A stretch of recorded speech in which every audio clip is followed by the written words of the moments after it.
देखिए अध्याय 5 जो है हम देखेंगे इसमें आज अपराध और शास्ति आयोग अधिनियम का अध्याय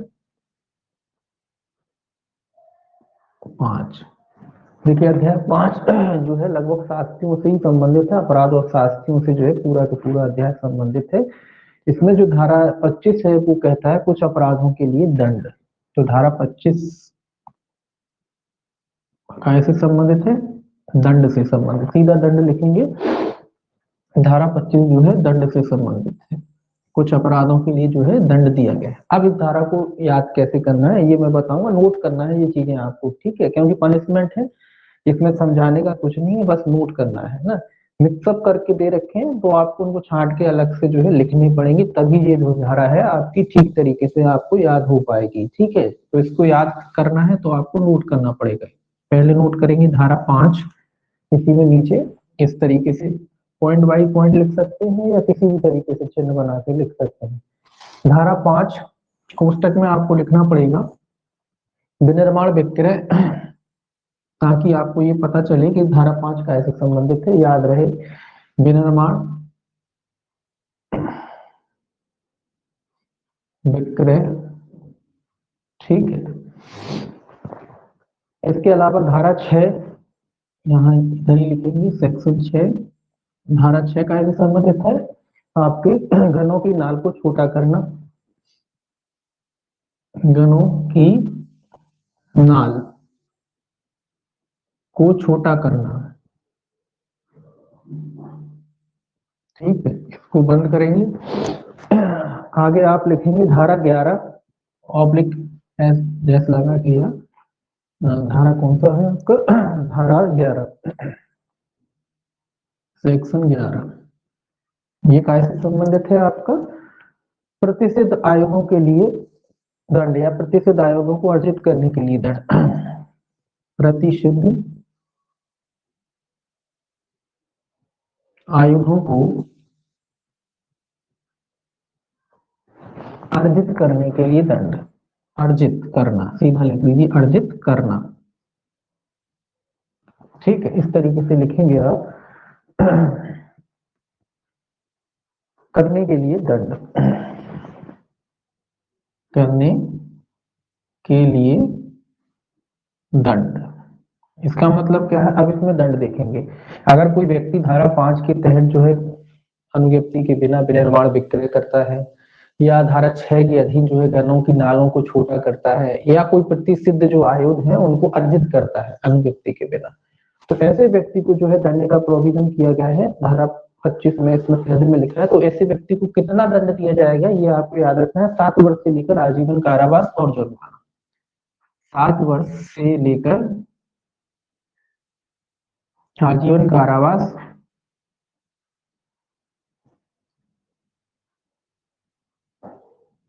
और जुर्माना,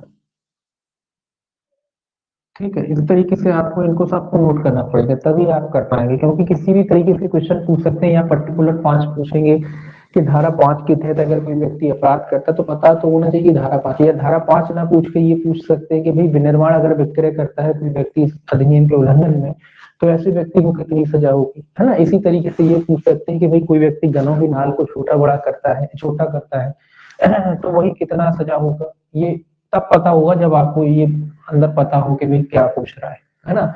या सेक्शन वाइज पूछ सकते हैं कि धारा 6 के तहत अगर धारा 11 के तहत अपराध करता है तो कितनी सजा होगी। तो ये आपको छांटना पड़ेंगे तब, क्योंकि उसमें सब में मिक्स करके जो है लिख रखा है, इस वजह से।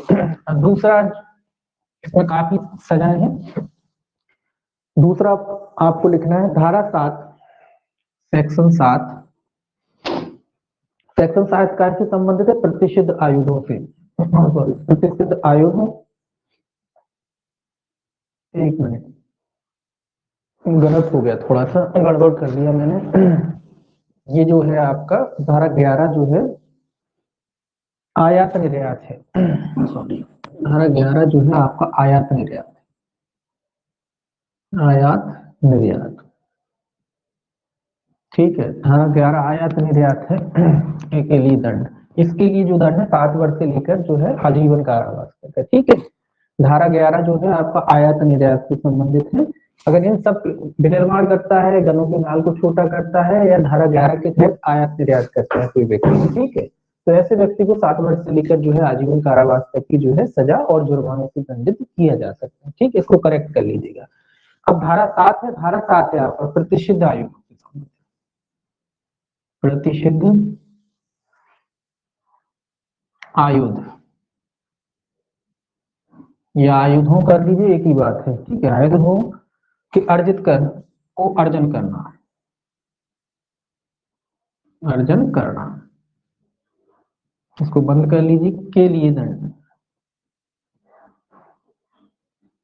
ठीक है, अगर कोई व्यक्ति जो है प्रतिष्ठित जो आयुध है उनका अर्जन करता है तो उसको कितना दंड दिया जाएगा, उसको 7 वर्ष से लेकर 14 वर्ष तक का, 7 वर्ष से लेकर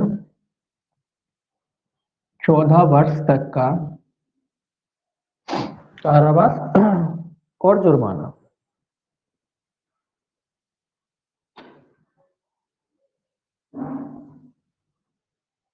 और जुर्माना, ठीक है, इस तरीके से आपको इनको नोट करने हैं सारे के सारे। ठीक है, अब देखिए आगे देखिए, धारा 25 ही चल रही है ये सब। उसके बाद आता है जो सशस्त्र बलों से अग्नायुध तो कोई व्यक्ति अगर छीनता है, ये इंपॉर्टेंट है, इसको इंपॉर्टेंट मार्क करके रखेंगे आप, क्योंकि ये जरूरी है याद करना, इसको आपको याद होना चाहिए। सशस्त्र, सशस्त्र बलों के, बलों से, बलों से अग्नायुध छीनना,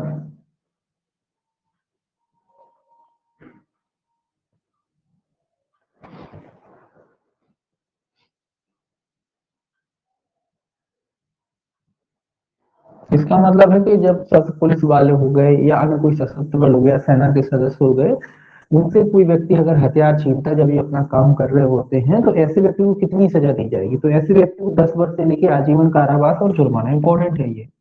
ठीक है, 10 वर्ष से लेकर आजीवन कारावास,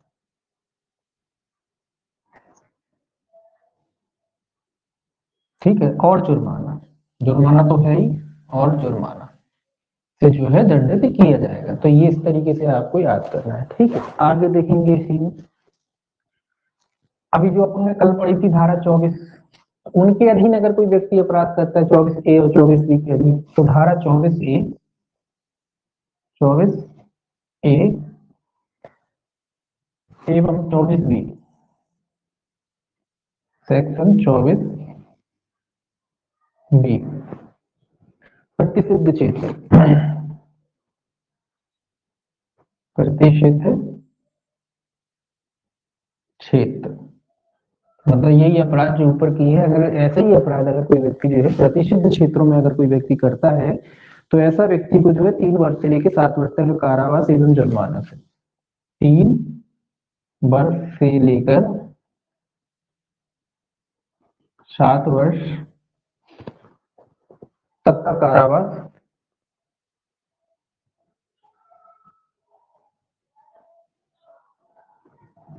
एवं जुर्माना से क्या किया जा सकता है, दंडित किया जा सकता है। ठीक है, अगर कोई व्यक्ति प्रतिष्ठित जो क्षेत्र है उनमें अगर इस तरीके का अपराध करता है, तो 3 से लेकर 7 वर्ष तक का कारावास और जुर्माने से जो है ऐसे व्यक्ति को क्या किया जा सकता है, दंडित किया जा सकता है। ठीक है, इसको नोट कर लीजिए।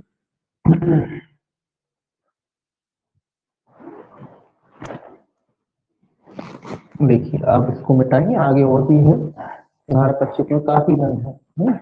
जब तक आप इनको अलग अलग नहीं करोगे तो वो याद भी नहीं होंगे, है ना, याद करने के लिए याद तो हो जाते हैं लेकिन फिर गड़बड़ होती है, जब इकट्ठे अलग अलग करोगे तो जल्दी याद होंगे और गलत भी नहीं होंगे कभी। ठीक है, अब देखिए इसको मिटाएं।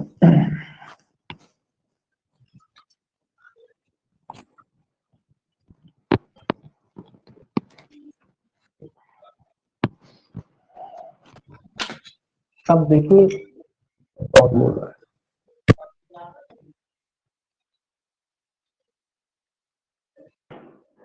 बताइए अंशु जी।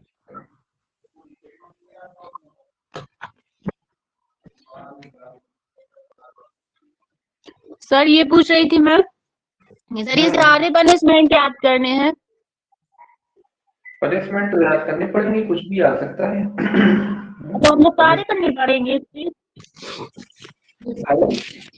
तो पता है, याद करने पड़ेगी, कंपटीशन हाई हो गया है, आपको सब याद करना पड़ेगा, कुछ नहीं छोड़ना आपको, ठीक है। बहुत एक साल ठीक भर से ठीक। बच्चे तो आप उनसे बराबरी कैसे करोगे ये बताओ। हम्म।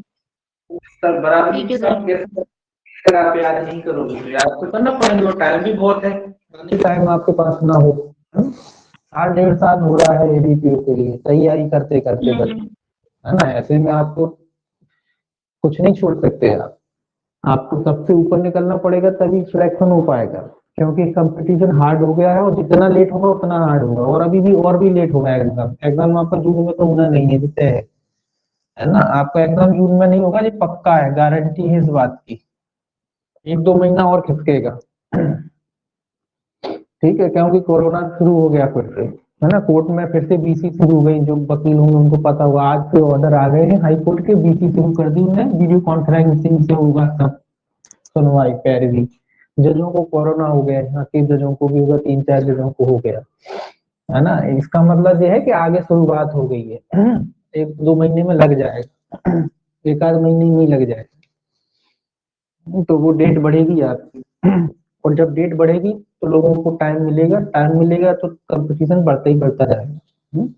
अब देखिए आगे, चलिए स्टार बढ़ा लेते हैं। धारा 3 सीधा लिखेंगे, धारा 3। धारा 3 में क्या है, अग्नायुद्ध या गोला बारूद का अर्जन करना, कब्जे में रखना या वहन करना। अग्नायुद्ध या गोला बारूद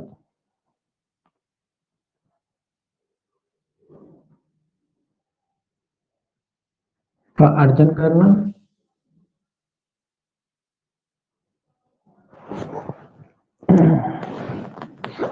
कब्जे में रखना या वहन करना। कब्जा सीधा लिख देता हूँ, कब्जा वहन, ठीक है, आपको समझना है बस, यहाँ कोई सेक्शन याद नहीं करना है, यहाँ तो केवल समझने के लिए लिखा है। तो अग्नायुद्ध गोला बारूद का अर्जन या कब्जे में रखना है, ठीक है। सेक्शन 4, अब ऐसा लिखने से क्या होगा, आसानी से याद होगा, आपको पता है सेक्शन 3 का दंड क्या है, सेक्शन इनका एक ही दंड है, इसीलिए हमने एक साथ इनको जो है लिख लिया, तो आपको जो है दिक्कत नहीं होगी कि भाई सेक्शन 3 का दंड क्या है, 4 का दंड क्या है। सेक्शन 4 है विनिर्दिष्ट, विनिर्दिष्ट जो है वर्णन के जो आयुध है उनको अर्जन करना, कब्जे में रखना या वहन करना। तो यहाँ केवल विनिर्दिष्ट लिख दे रहा हूं मैं, विनिर्दिष्ट वर्णन, ठीक है, इतना ही लिख रहा हूँ, बाकी पूरा यही है। विनिर्दिष्ट वर्णन के जो आयुध है गोला बारूद, उनको कब्जे में रखना, अर्जित करना या वहन करना, ठीक है। सेक्शन 4 हो गया। उसके बाद आएगा सेक्शन 8। सेक्शन 8 क्या है, सेक्शन 8 आपका पहचान चिन्ह है, ठीक है। पहचान,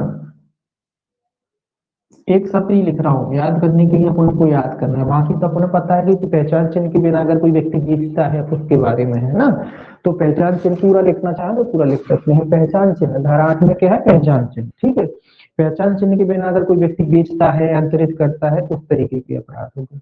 इसके अलावा आपका जो है सेक्शन 9(1) का ए, पहला ए, ये क्या है, 9(1) का ए क्या है, 5 वर्ष की रोक एवं बंद पत्र की अवधि। ये 5 वर्ष की रोक है, जो आप जानते हैं सिद्ध दोष व्यक्ति जो है, तो उस समय अगर कोई व्यक्ति इस तरीके का काम करता है, खरीदता है या बेचता है, 5 वर्ष की रोक एवं बंद पत्र की अवधि का उल्लंघन करता है। 5 वर्ष की रोक या बंद पत्र की अवधि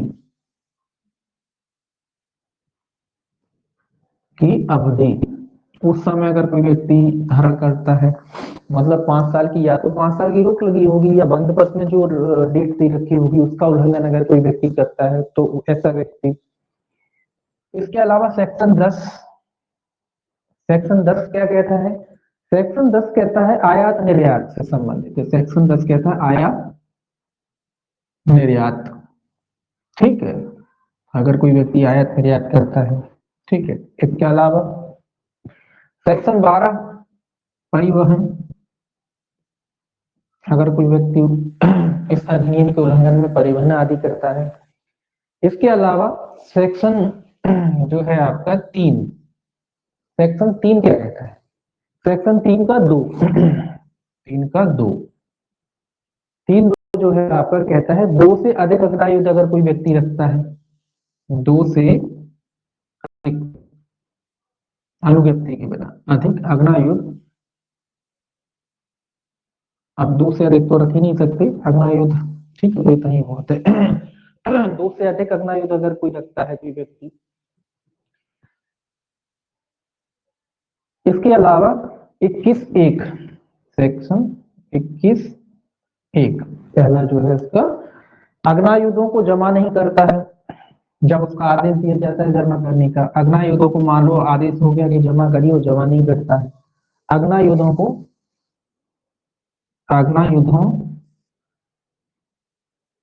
को जमा नहीं करता है,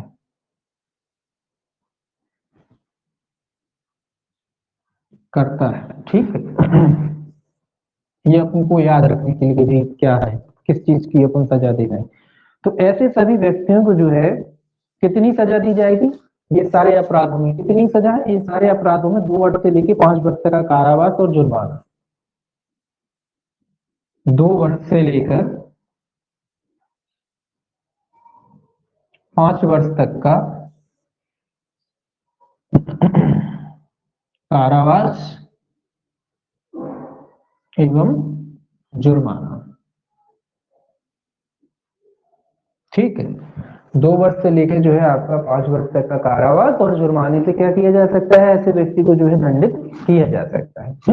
और भी लगा सकते हैं, एक ही बात है, एवं लिख दिया मैंने। और 2 वर्ष से लेकर 5 वर्ष तक का कारावास और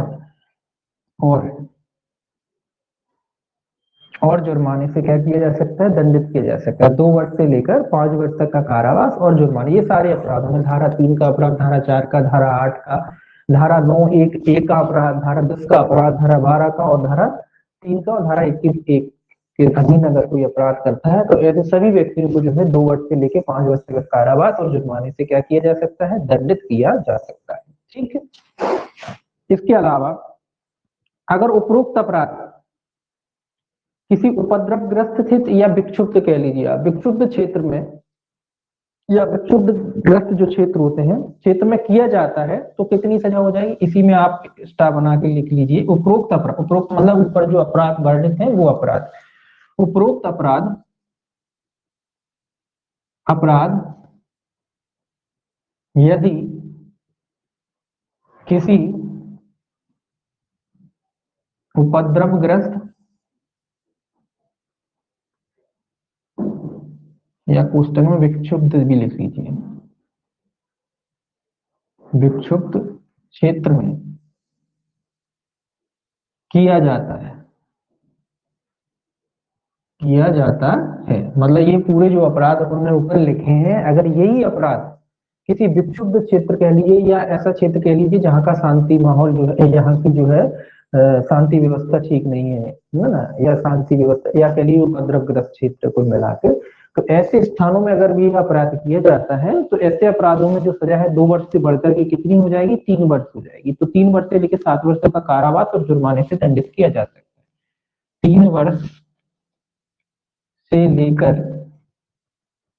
यहाँ 5 थी, यहाँ 7 हो जाएगी, 7 वर्ष तक का कारावास और जुर्माने से दंडित किया जाएगा, ठीक है। तो ये आपको याद रखना चाहिए। ऊपर वाले जो अपराध है नॉर्मली अगर करता है तो 2 से 5 वर्ष का जो दंड है और जुर्माना तो है ही और में लगा है।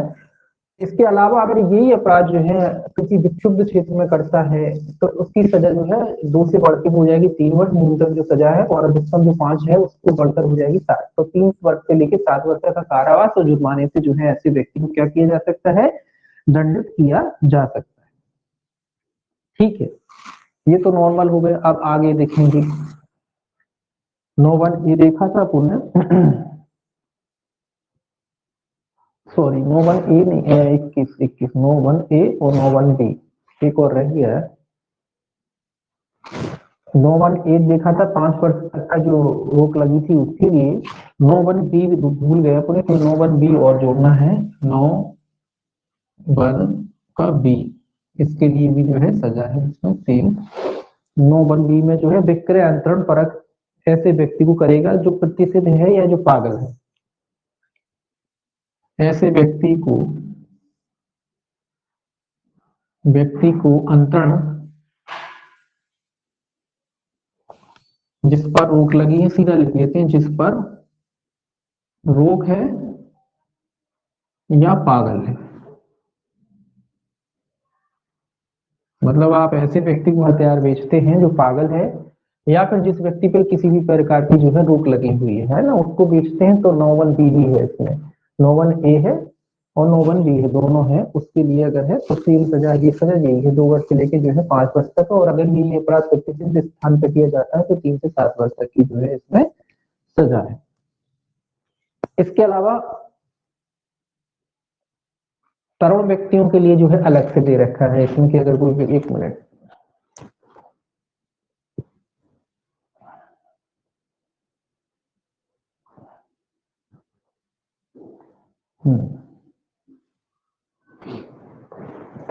इसी में मैं अलग से लिख रहा हूं, ये अलग है। अब ये आपका आता है ऊपर 9(1)(a) लिखा है, 9(1)(a) सेक्शन 9(1)(a), 9(1)(a) में दोनों चीजें हैं, ए बी में जो दे रखी हैं। उसके अलावा 9(1)(a) में कहता है तरुण व्यक्ति 21 वर्ष से कम, तरुण व्यक्ति 21 वर्ष से कम। अगर कोई व्यक्ति 21 वर्ष से कम का है और अगर धारण आदि करता है तो ऐसे व्यक्ति को जो है कितनी सजा होगी? ऐसे व्यक्ति को जो है 1 वर्ष तक का कारावास या जुर्माना या दोनों से दंडित किया जा सकता है। 1 वर्ष तक का कारावास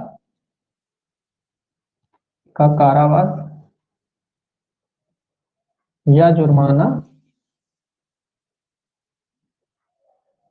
या दोनों से जो है दंडित किया जा सकता है। ये अलग से लिखेंगे, ये भी इंपॉर्टेंट है कि अगर कोई व्यक्ति तरुण है यानी 21 साल से कम का है और ऐसा व्यक्ति जो है अगर हथियार धारण करता है तो ऐसे व्यक्ति को जो है 1 वर्ष तक का कारावास या जुर्माना या दोनों से क्या किया जा सकता है? दंडित किया जा सकता है। इसके लिए सजा कम है, इसीलिए क्योंकि वो तरुण व्यक्ति है ना, छोटी एज का व्यक्ति है। और ऐसा व्यक्ति अगर अपराध करेगा तो कम ही सजा होती है। तो ऐसे व्यक्ति को जो है 1 वर्ष तक का कारावास या जो है जुर्माना या जो है दोनों से क्या किया जा सकता है? दंडित किया जा सकता है। ये आपको याद रखना है, ठीक। तरुण व्यक्ति हो गया। उसके बाद जो है आगे आप लिखेंगे धारा सेक्शन 5(2)(a), सेक्शन 5(2)(a) एवं बी, इसी में बी जोड़ लीजिए। विनिर्माण विक्रय अगर से संबंधित है जी आपका, विनिर्माण विक्रय, विनिर्माण और विक्रय, ठीक है, विनिर्माण विक्रय से संबंधित है ये आपका। इसमें कितनी सजा है? 6 माह तक का कारावास या 500 रुपए तक का जुर्माना या दोनों से दंडित किया जा सकेगा। 6 माह तक का कारावास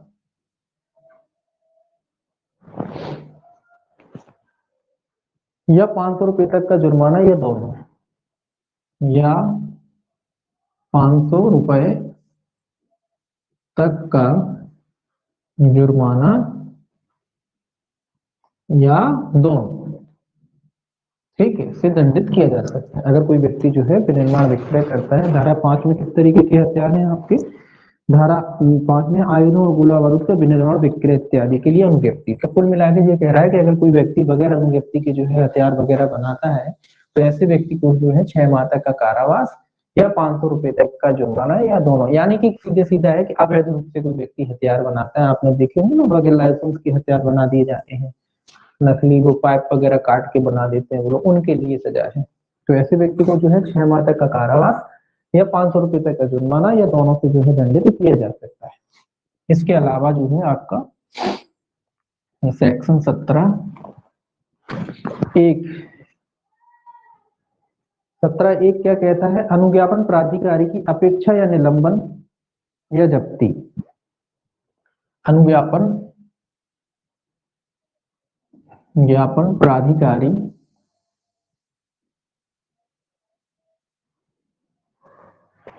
अनुज्ञापन प्राधिकारी की अपेक्षा, उपेक्षा लिख लीजिए, वैसे उपेक्षा की उपेक्षा उपेक्षा या निलंबन या जब्ती, या निलंबन या जब्ती, इनसे संबंधित अगर कोई व्यक्ति अपराध करता है, मतलब अनुज्ञापन प्राधिकारी का जो आदेश है उसको नहीं मानता है, या निलंबन का आदेश है या जब्ती का आदेश है, इन सबका उल्लंघन अगर कोई व्यक्ति करता है तो ऐसे व्यक्ति को भी जो है सेम सजा है, 6 माह तक का कारावास या 500 रुपए तक का जुर्माना या दोनों से दंडित किया जाएगा। सेम सजा है, यही सजा है, ठीक है, इसीलिए इसको नहीं लिख रहे। तो कितनी सजा होगी? 6 माह तक का कारावास या जो है 500 रुपए तक का जुर्माना या दोनों से। आप इन दोनों को एक साथ भी लिख सकते हैं, सजा नीचे लिख सकते हैं, सेम सजा है दोनों में, ठीक है। तो 6 माह तक का कारावास या 500 रुपए तक का जुर्माना या दोनों से जो है दंडित किया जा सकता है। अब आगे लिखें, संगठित संगठित संघ का कोई सदस्य, संघ का कोई सदस्य संगठित संघ का कोई सदस्य या उसकी ओर से किसी व्यक्ति द्वारा या उसकी ओर से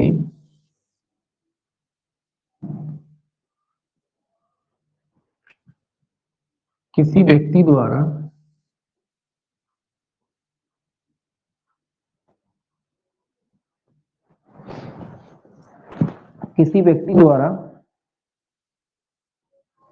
अध्याय 2 के उल्लंघन करने पर,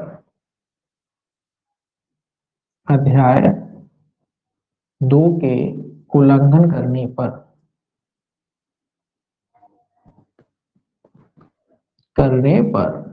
अध्याय 2 के उल्लंघन करने पर मतलब अध्याय 2 काय से संबंधित था आपका? अध्याय 2 यही था आपका, आयुधों के अर्जन, गोला बारूद, ये इसका विनिर्माण, विक्रय वगैरह, इसी से संबंधित, परिवहन वगैरह जो अपने ऊपर लिखे इन्हीं से संबंधित है।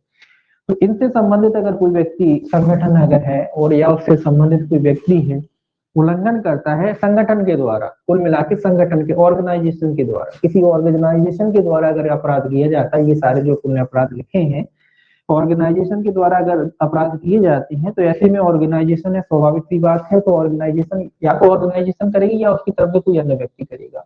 तो ऐसे में जो सजा होगी वो आपकी जो है 10 वर्ष से लेकर आजीवन कारावास और जुर्माने से दंडित किया जाएगा। कितना होगा? 10 वर्ष से लेकर आजीवन कारावास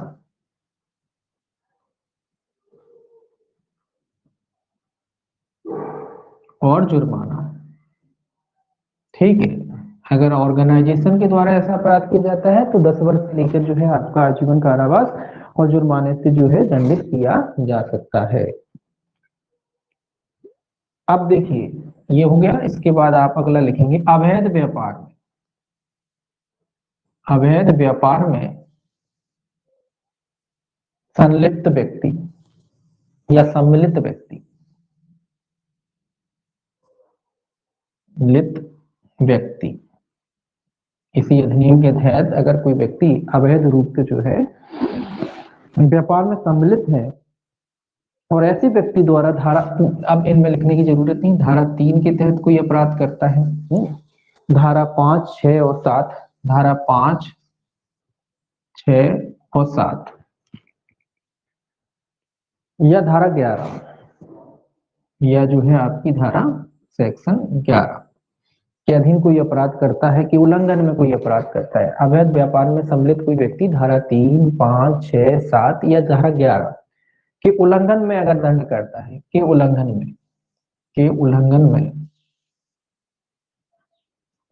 में अगर अपराध करता है तो ऐसे व्यक्ति को जो है कितनी सजा होगी? ऐसे व्यक्ति को भी जो है 10 वर्ष से लेकर आजीवन कारावास और जुर्माना, यही सजा इसको भी होगी।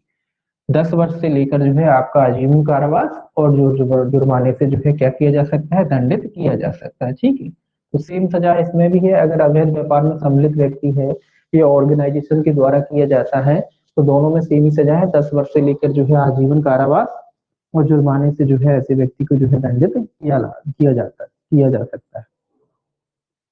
अब एक सजा और है, ये महत्वपूर्ण है, इसको भी याद रखना है ना। जैसे आपने सेना वालों से या सशस्त्र बलों से जो है हथियार छुड़ाता है कोई व्यक्ति, उसको याद रखा था, जैसे उसमें कितनी थी, 10 से लेके जो है आपकी जो है आजीवन कारावास, तो वो इम्पोर्टेंट सजा है। एक दूसरी सजा ये भी इम्पोर्टेंट है, ये इम्पोर्टेंट इसलिए है कि ये रोज जो चीजें अपन देखते रहते हैं ना। तो उतावलेपन या उपेक्षा से गोलीबारी का उपयोग करना, उतावलेपन, उतावलापन, उतावलापन भी लिख सकते हैं, उतावलेपन से, उतावलेपन से या उपेक्षा से, उपेक्षा से, ये इंपॉर्टेंट है, महत्वपूर्ण है, ये पनिशमेंट याद रखना है। उतावलेपन या उपेक्षा से गोलीबारी, गोलीबारी या कह सकते हैं आग्नेयास्त्र का इस्तेमाल करना है। अपन ने लिख लिया गोलीबारी, गोलीबारी का उपयोग, गोलीबारी का उपयोग। ठीक है, अब इसको पुस्तक में लिख लीजिए और अच्छे ढंग से समझने के लिए कि याद रहे। समारोह में, समारोह कोई भी हो सकता है, समारोह में मतलब कोई भी प्रोग्राम फंक्शन चल रहा है, शादी, खासकर शादियों में आप देखते हैं ना बंदूकें चलाई जाती हैं, उनके बारे में कह रहा है कि भाई आप चला रहे हो, कोई समारोह हो रहा है, कोई फंक्शन हो रहा है, वहां आप हथियार चला रहे हो उपेक्षा से। और एक इस तरीके से अगर हथियार वगैरह चलाया जाता है तो ऐसे व्यक्ति को जो है 2 वर्ष तक का कारावास या 1 लाख रुपए तक का जुर्माना या दोनों से दंडित किया जा सकता है। ऐसे व्यक्ति को 2 वर्ष तक का कारावास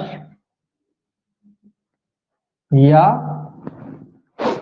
1 लाख रुपए तक का जुर्माना, 1 लाख रुपए तक का जुर्माना या दोनों से दंडित किया जा सकता है, दोनों से दंडित किया, ठीक है, पूरा हो जाएगा। तो 2 वर्ष तक का कारावास या 1 लाख रुपए तक का जुर्माना या दोनों से जो है ऐसे व्यक्ति को क्या किया जा सकता है, दंडित किया जा सकता है।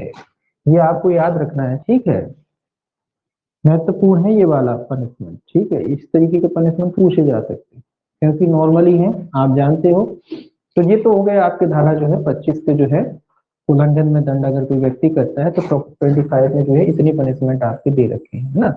और जब आप पढ़ोगे बैरक से तो सब मिक्सअप दे रखे हैं, तो मिक्सअप दे रखे हैं तो वो क्या होता है, वो समझ में नहीं आते, तो उनको जब तक छांटोगे नहीं तब तक वो याद नहीं होंगे, है ना। या तो उनको ऐसे छांट लिया, छांटने के बाद आप बैरक में जहाँ जो धारा आएगी, धारा 5 आती है तो ये लिखा है वहां ये लिख लो, आप ऊपर ही लिख लो बैरक में।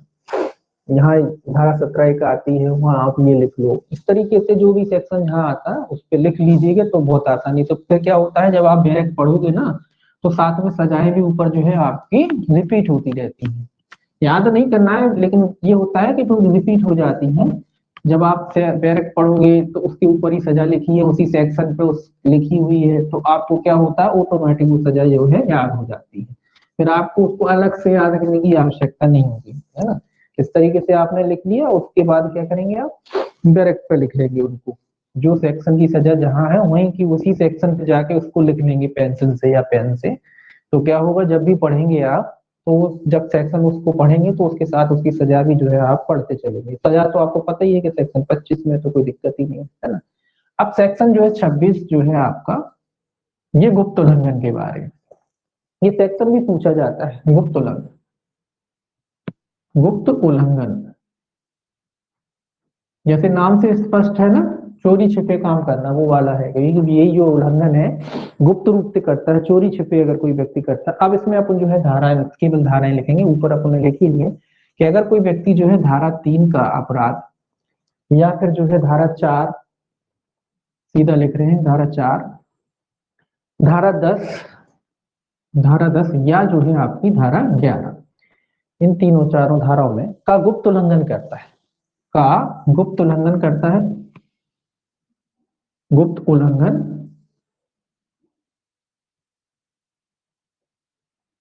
करता है, मतलब यो अपन पहले पढ़ चुके हैं, धारा 3, 4, 5, सॉरी 3, 4, 10 और 11, इनके अधीन अगर कोई व्यक्ति जो है गुप्त उल्लंघन करता है, ये सब नहीं, तो मतलब छुप करके काम करता है, छिप करके अगर अपराध करता है, छिप करके जो है काम करता है, सेक्शन 12 भी है, ठीक है, एक मिनट, एक मिनट, सॉरी हाँ 12 है, गड़बड़ हो गई, 11 नहीं 12, सेक्शन 12, सेक्शन 12, 11 नहीं, सेक्शन जो है आपका 3, 4, 10 और 12, 3, 4, 10 और 12, 12 के लिए, 11 के लिए अलग है। इनका अगर कोई व्यक्ति अगर गुप्त उल्लंघन करता है, 3, 4, 10 और 12, 12 है, 3, 4, 10 और 12 के अधीन अगर कोई व्यक्ति गुप्त उल्लंघन करता है, तो ऐसे में 6 माह से लेके जो है 7 वर्ष तक का कारावास और जुर्माना, 6 माह से लेकर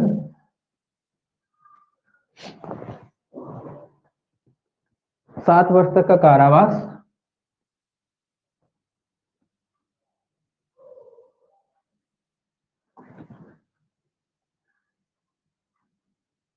और जुर्माना, तो ऐसे व्यक्ति को क्या किया जा सकता है, दंडित किया जा सकता है। इसके अलावा आगे जो है, इसको अलग कर लीजिए, इसको अलग कर लीजिए, सेक्शन जो है आपका 6, 5, 7, 11, इसमें है 11, 5, 5, 6, 6, 7 और शायद 11, 6, 5, 7, 11 का गुप्त उल्लंघन करता है, ठीक है, इसमें अपन ने लिखा नहीं, ठीक है, वही ऊपर सेंटेंस है वही आएगा। धारा 5, 6, 7, 11 का अगर कोई व्यक्ति अगर गुप्त उल्लंघन करता है, तो ऐसे व्यक्ति को जो है आप कितनी सजा होगी, 5 से लेकर 10 वर्ष तक का कारावास और जुर्माना, 5 से लेकर 10 वर्ष तक का कारावास और जुर्माना, ठीक है, ये आपको याद रखना है। अगर धारा 5, 6, 7 और 11 का कोई व्यक्ति गुप्त उल्लंघन करता है, तो ऐसे व्यक्ति को जो है 5 से लेकर 10 वर्ष तक का कारावास और जुर्माने से जो है दंडित किया जा सकता है। आगे लिखेंगे, एक और है इसमें पनिशमेंट, कि धारा 22 का उल्लंघन करता है, धारा 22 का द्वारा, इसमें मतलब तलाशी जब सर्च होती है, हथियार छुपा दिया उसने, सर्चिंग हो रही है, चेकिंग हो रही है कि भाई कोई हथियार है नहीं, ये छुपा लेते हैं, तो तलाशी में छुपाना, सीधा लिख लीजिए, तलाशी में छुपाना, ठीक है, बस इससे अपन समझ जाएंगे कि ये व्यक्ति क्या कर रहा है। तो तलाशी में अगर कोई व्यक्ति छुपा लेता है हथियार, तो ऐसे व्यक्ति को कितनी सजा होगी, ऐसे व्यक्ति को जो है 10 वर्ष तक के कारावास और जुर्माने से दंडित किया जाएगा, 10 वर्ष तक के कारावास और जुर्माने से दंडित किया जाएगा, ठीक है, जुर्माना। तो अगर कोई व्यक्ति सर्चिंग होती है और सर्चिंग ऑपरेशन में क्या करता है, हथियार आदि को जो है 3, 4, 10, 12, 3, 4, 10, 12 ही तो लिखा है मैंने गुप्त उल्लंघन में, 3, 4, 10, 12, सेक्शन 3, 4, 10, 12, ठीक तो लिखा हुआ है। और उसके बाद जो है आपका सेक्शन 12 और सेक्शन जो है 5, 6, 7, 11, 5, 6 ठीक तो है भाई, देखिए तीन तीन ही है ये, 3, 3, 4, 10, 12, ठीक है, और ये है आपका 5, 6, 7, 11, और थोड़ा बहुत होगा, हो गया हो ऊपर नीचे, कोई दिक्कत नहीं, डायरेक्ट से आप मिला लेना है ना, कोई दिक्कत नहीं उससे, तो आप चेक कर लेना है अगर थोड़ा दिक्कत हो, वैसे कोई दिक्कत नहीं है। 3, 4, 7, 12 के अंदर अगर कोई व्यक्ति अपराध करता है, तो गुप्त उल्लंघन करता है, तो 6 माह से लेकर जो है आपका 7 वर्ष तक का है, और अगर धारा 5, 6, 7, 11 के अधीन अगर करता है, तो 5 से 10 वर्ष तक का है, और धारा 22 के अधीन अगर उल्लंघन करता है, तो ऐसे व्यक्ति को जो है आपका 10 वर्ष तक के कारावास से जो है क्या किया जा सकता है, दंडित किया जा सकता है। ये आपका 26 में है, ठीक है। इसके बाद देखेंगे सेक्शन 27, सेक्शन 27 देखिए, सेक्शन 27 क्या कहता है? सेक्शन 27 कहता है आयुधों के उपयोग के लिए दंड। ये भी इंपॉर्टेंट धारा है, आयुधों के उपयोग के लिए दंड। ये पहली बात तो सेक्शन ही पूछे जाते हैं कि धूप उल्लंघन कहाँ बताया गया है, आयुधों के उपयोग के लिए दंड कहाँ बताया गया है, साधारण दंड कहाँ बताया गया, तो तीनों सेक्शन भी पूछे जाते हैं। आयुधों के उपयोग के लिए दंड, ठीक है, आयुधों के उपयोग के लिए दंड। अगर कोई व्यक्ति धारा 5 के उल्लंघन में, सीधा लिखेंगे कि सेक्शन 5 का उल्लंघन करता है, 5 के उल्लंघन में, ठीक है, अब आप उन्हें लिखने की जरूरत नहीं है, ठीक है। तो धारा 5 के उल्लंघन में अगर कोई व्यक्ति इस तरीके का अपराध करता है, उपयोग आदि करता है, तो ऐसे व्यक्ति को जो है 3 से 7 वर्ष तक का कारावास और जुर्माना। कितनी सजा है? 3 से 7 वर्ष तक का कारावास और जुर्माना, ठीक है, ये आपको याद रखना है। दूसरा, धारा 7 का उल्लंघन करता है, 7 के उल्लंघन में सीधा सीधा लिखना है, यहाँ तो उल्लंघन में, 7 के उल्लंघन में करता है तो 7 वर्ष से लेकर आजीवन कारावास और जुर्माना। 7 वर्ष से लेकर आजीवन कारावास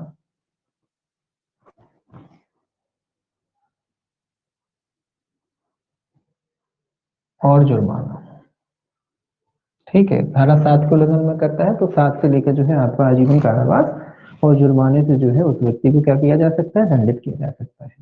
इसके अलावा 7 के अधीन है प्रतिषिद्ध आयुध या गोला बारूद का उपयोग, यह धारा 7 के उल्लंघन का कारण।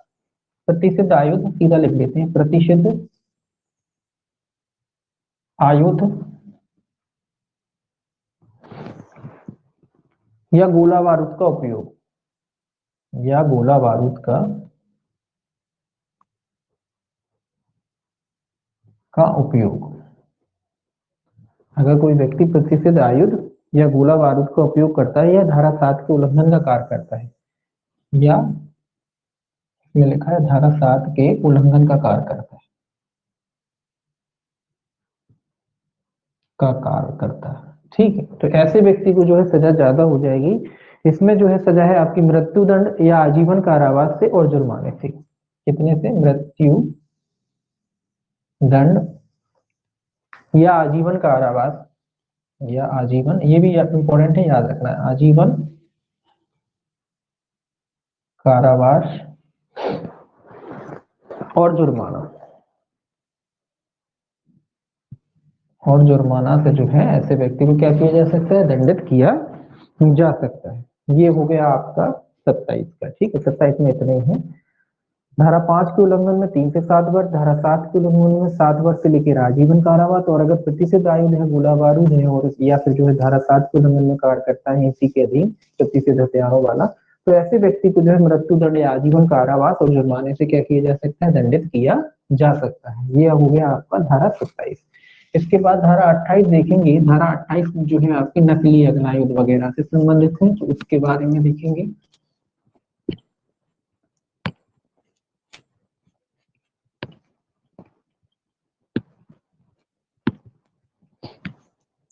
धारा 28 है, सेक्शन 28, ये जो है आपका है नकली अग्नायुध, नकली अग्नायुध के उपयोग और कब्जे के लिए दंड। नकली अग्नायुध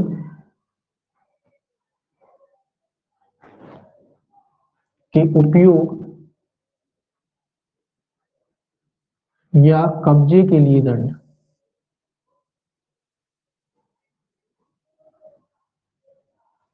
देखिए एक चीज और ध्यान रखिए कि नॉलेज के लिए आपको, ये तो आप पहले इसका दंड देखें, 7 वर्ष तक का कारावास और जुर्माना। नकली अग्नायुध के लिए कितना है? 7 वर्ष तक का कारावास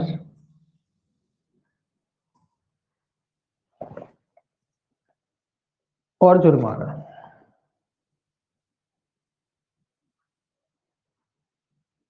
अगर कोई व्यक्ति नकली अग्नायुध का जो है के संबंध में कोई दंड करता है तो उसमें 7 वर्ष तक का कारावास और जुर्माना।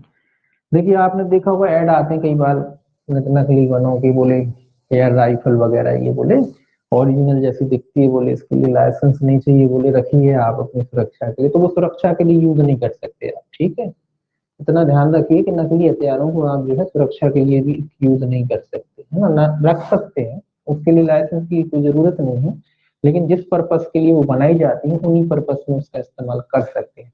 अगर आप नकली हथियार के दम पर किसी व्यक्ति को डराओगे तो वो अपने आप में अपराध होगा एक। ठीक है, अगर आप किसी को नकली हथियार के दम पर डराओगे, धमकाओगे या कोई चीज वसूल लोगे तो स्वाभाविक सी बात है वो अपने आप में एक अपराध बन जाएगा। ठीक है, दूसरा एयर राइफलें आने लगी हैं आजकल, जो बिल्कुल जो एयर मतलब निशानेबाजी में जो इस्तेमाल की जाती है, उनका डिजाइन उनका इस तरीके से कर दिया जाता है कि बिल्कुल ओरिजिनल लगती है, आप उनको देख के जो है पहचान नहीं सकते कि ये नकली है या असली है।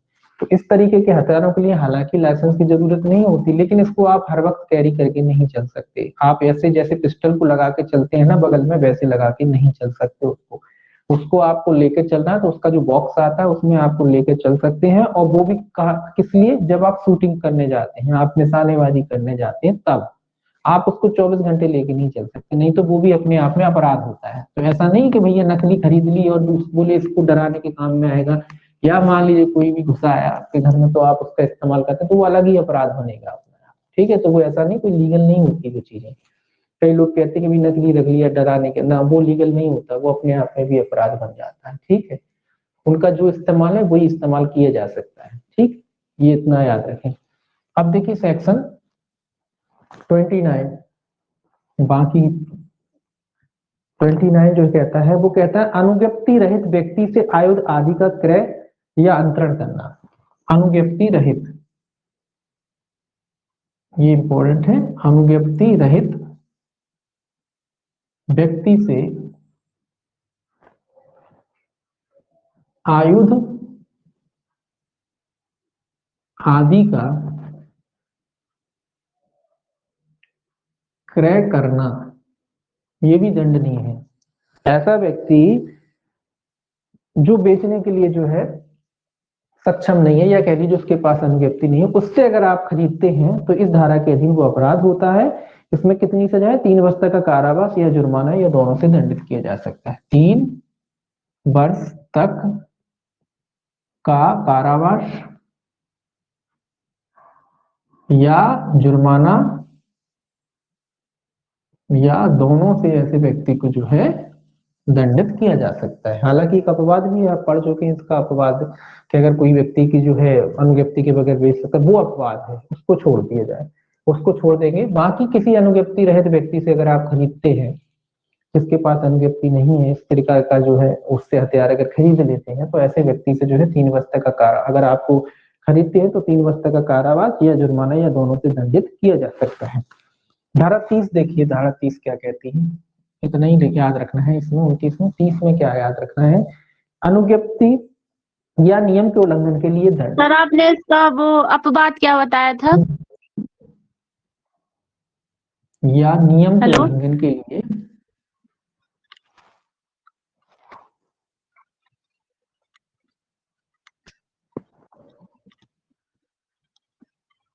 लिए दंड।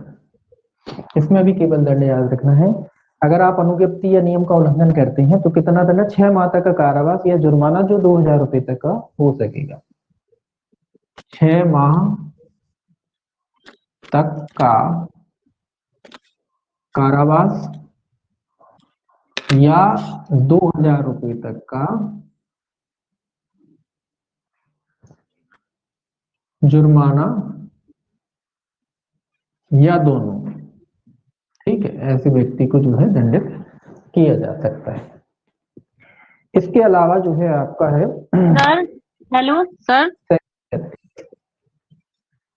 हेलो, सेक्शन 31, जल्दी से देखे इसको खत्म करते हैं। पश्चातवर्ती अपराधों के लिए दंड। सेक्शन 31 क्या के लिए, पश्चातवर्ती, दोबारा अपराध करते हैं, पश्चातवर्ती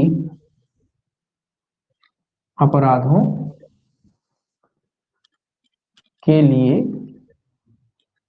दंड। ठीक है, पश्चातवर्ती अपराधों के लिए कितना दंड है, दुगना शास्ति का, केवल याद रखेंगे दुगनी, दुगनी शास्ति। ठीक है, बस इतना ही याद रखें कि अगर दुगनी दंड से दंडित किया जाएगा या दुगनी शास्ति से जो है दंडित किया जाएगा। अगर कोई व्यक्ति इस अधिनियम के तहत दोबारा अपराध करता है, पहले कर चुका है फिर करता है, तो दोबारा में करेगा तो दुगने दंड से उसे दंडित किया जाएगा या दुगनी शास्ति से उसे दंडित किया जाएगा। अब देखिए 32 कहता है न्यायालय द्वारा दोष सिद्धि पर आयुध या गोला बारूद का अधिहरण या जब्ती, बस इतना याद रखेंगे। न्यायालय द्वारा, केवल हेडिंग याद रखेंगे, न्यायालय द्वारा दोष सिद्धि पर, किस चीज पर? दोष सिद्धि पर, ये भी याद रखना सेक्शन आपको, है ना। दोष सिद्धि पर अग्नायुध या गोला बारूद का अधिहरण, अग्नायुध या गोला बारूद का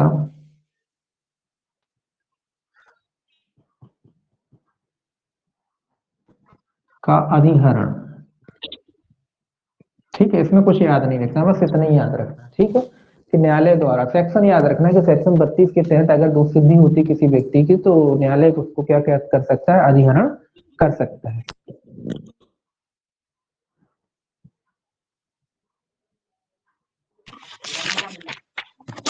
सेक्शन 29 का एक्सप्लेनेशन क्या बताया?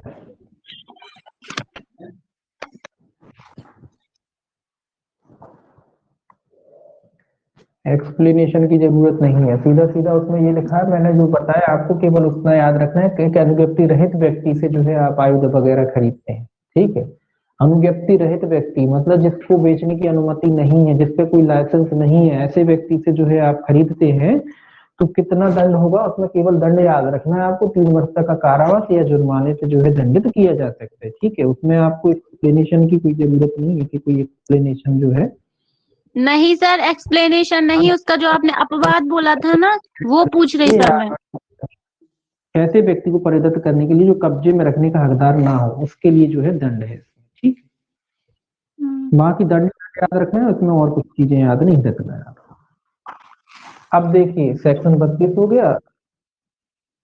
सेक्शन जो है 33, सेक्शन 33 में कुछ याद नहीं रखना, कंपनी द्वारा अपराध, बस इतना याद रखना। 33 का ऐसे संबंधित है कंपनियों द्वारा, कंपनी द्वारा अपराध, इसमें कुछ याद नहीं रखना। ये तो आप जानते हैं कंपनी द्वारा अपराध में क्या होता है, सब जगह ये कई लैंग्वेज रहती है, सभी लोग दोषी होते हैं अगर वो तत्कृति को साबित नहीं कर देते हैं। इसके अलावा जो भी इसका मैनेजर है, जो भी मतलब वर्कर होते हैं, सभी जिम्मेदार होते हैं। अगर वो तत्कृति को साबित नहीं कर देते हैं तो सारे के सारे लोग जो है इसमें जिम्मेदार माने जाएंगे।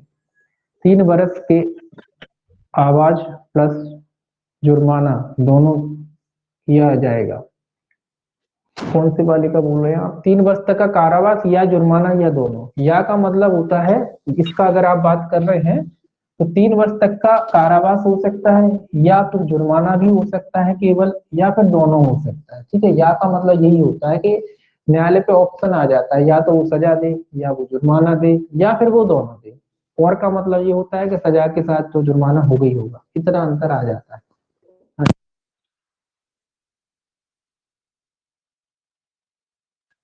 बोलिए, जल्दी खत्म करना है, टाइम खत्म हो रहा है, आज इसको खत्म करना है।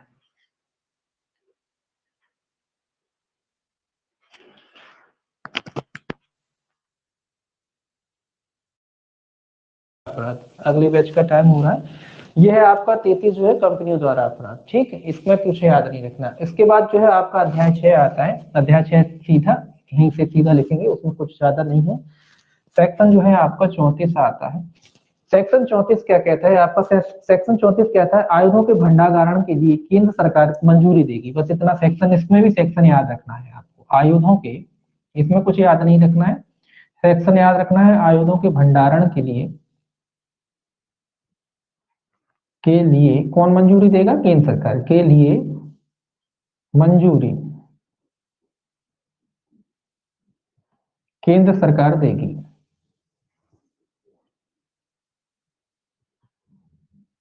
ठीक है, केवल इसका इतना ही याद रखना है। 34 में जो है आपको कितना याद रखना है कि आयुधों के भंडारण के लिए जो है केंद्र सरकार जो है मंजूरी देगी। सेक्शन 35,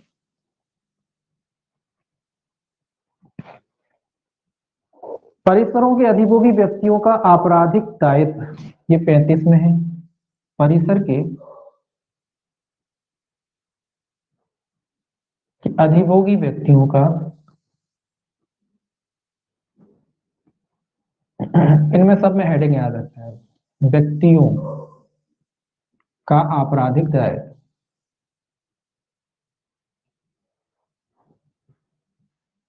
ठीक है, इनमें कुछ याद नहीं, आपराधिक दायित्व मतलब इनकी भी जिम्मेदारी होगी, अगर कोई अपराध होता है, इनकी जमीन में पाया जाता है तो इनकी जिम्मेदारी होगी, जिसका भी परिसर है उनकी सबकी जिम्मेदारी होगी, इनका आपराधिक दायित्व होगा, इनका भी जिम्मेदारी है। ठीक है, तो उसमें इनमें केवल हेडिंग हेडिंग याद रखना है, इसमें बात ज्यादा जो है आपको कुछ याद नहीं रखना। 36 में भी आपको हेडिंग याद रखना है, अपराधों के बारे में इत्तला का दिया जाना। 36 क्या कहता है, अपराधों के बारे में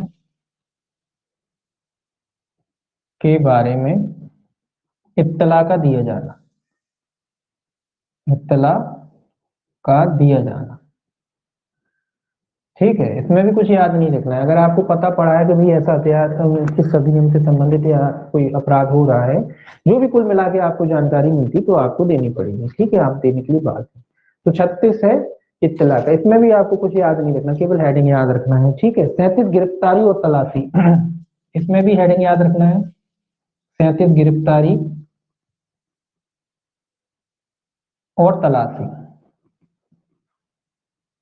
ठीक है, गिरफ्तारी और तलाशी, गिरफ्तारी और तलाशी कैसे ली जाएगी, दंड प्रक्रिया संहिता अनुसार, सीआरपीसी के जैसे जैसे होती है वैसे ही जो है ली जाएगी। ठीक है, गिरफ्तारी और तलाशी कैसे ली जाएगी, जैसे कि आपकी सीआरपीसी में होती है उसी प्रकार से जो है गिरफ्तारी तलाशी जो है यहाँ भी जो है ली जाएगी। तो यहाँ जो है हेडिंग हेडिंग याद रखना है, अंदर कुछ अगर पढ़ना चाहे पढ़ लें, लेकिन उसमें कुछ है नहीं, इसमें हेडिंग ही हेडिंग याद रखना है आपको। ठीक है, तो गिरफ्तारी और तलाशी जो है कैसे की जाएगी, जैसे कि सीआरपीसी में की जाती है, सीआरपीसी में जो प्रोसीजर बताया गया है उसी अनुसार जो है यहाँ भी की जाएगी।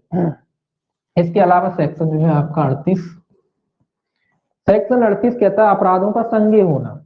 अपराध कैसे होंगे, संज्ञेय होंगे, सीधा याद रखेंगे, संज्ञेय होना।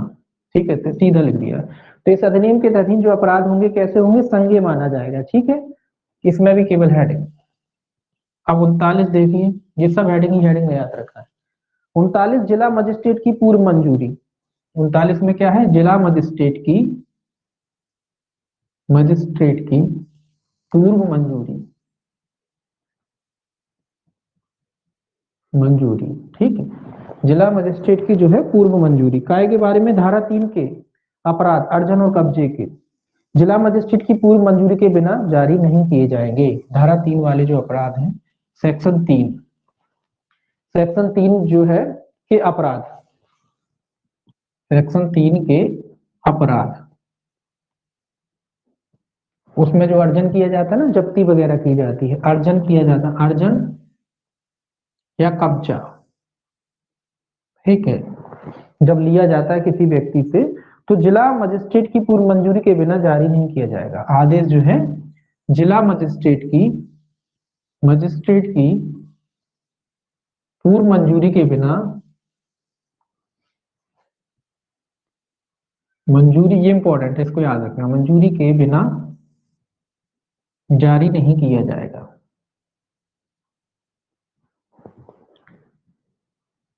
किया जाएगा। ठीक है, ये याद रखना है, जिला मजिस्ट्रेट की जो है पूर्व मंजूरी के बिना जो है जारी नहीं किए जाएंगे।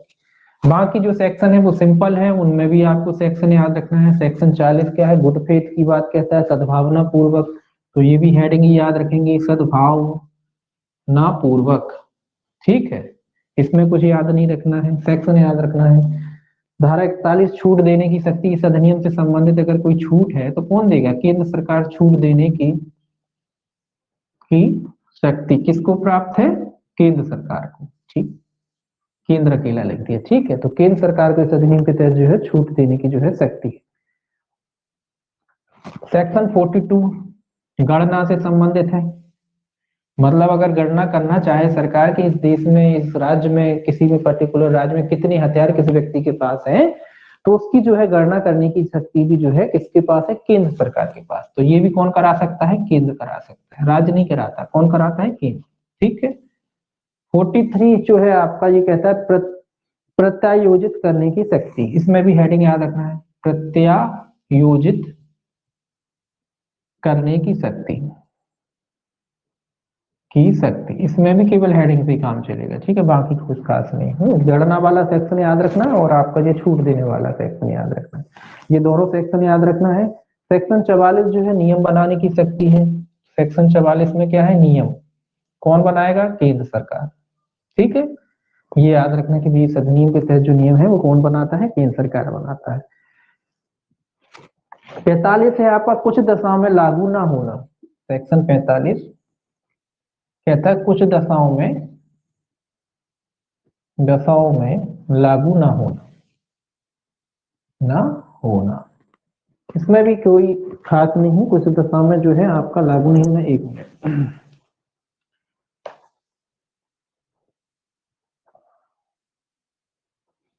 इसमें भी वैसे आपको जो है हेडिंग ही याद रखना है। एक मिनट, 44 कौन सा है, सेक्शन 45।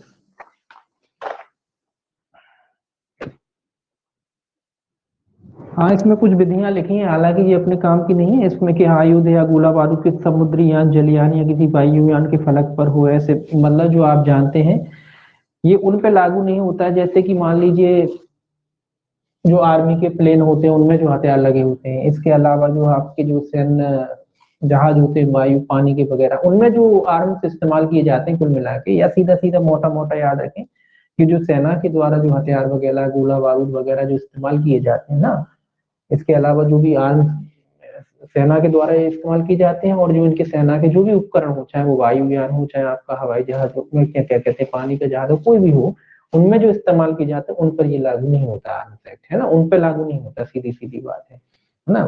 तो यह जो सरकारों ने जो सरकार जो हथियार देती है अपने आर्म फोर्स को, उन पर लागू नहीं होता, तो ये कह रहा है। तो कुछ दशाओं में लागू ना होना, ठीक है, उसी के बारे में, हालांकि उससे कोई क्वेश्चन नहीं बनेगा। अब 46 सेक्शन जो है 46 में जो है आपका निरसन दे रखा है, समाप्त किया गया है। निरसन, निरसन मतलब समाप्त, कौन सा, इससे पहले जो था आपका इंडियन आर्म्स एक्ट 1878, तो सीधा लिख देता हूं मैं 1878, ये याद रखना 1878 को समाप्त किया है। कौन सा, जो आयुध अधिनियम था 1878, इससे पहले उसको क्या किया गया है, धारा 46 के तहत क्या किया गया है, समाप्त किया गया। तो सेक्शन याद, ये सन याद रखना बस। इससे पहले जो आयुध अधिनियम था 1878, उसको क्या किया गया है, उसको जो है समाप्त किया गया है, ठीक है, ये याद रखना, बाकी कुछ इसमें है नहीं, ठीक है। तो टेस्ट का देखते हैं, कल लेंगे या आगे। एक मिनट, आबकारी जो है कल से आबकारी ही पढ़ाऊंगा मैं ना, कल टेस्ट नहीं लूंगा। अब टेस्ट में अभी बनाया नहीं हूँ, टेस्ट आपका सैटरडे को रख लेंगे, है ना। तो आपका आबकारी शुरू करेंगे कल से, कल आबकारी पढ़ाऊंगा, टेस्ट में शनिवार को रख दूंगा आपका, ठीक है।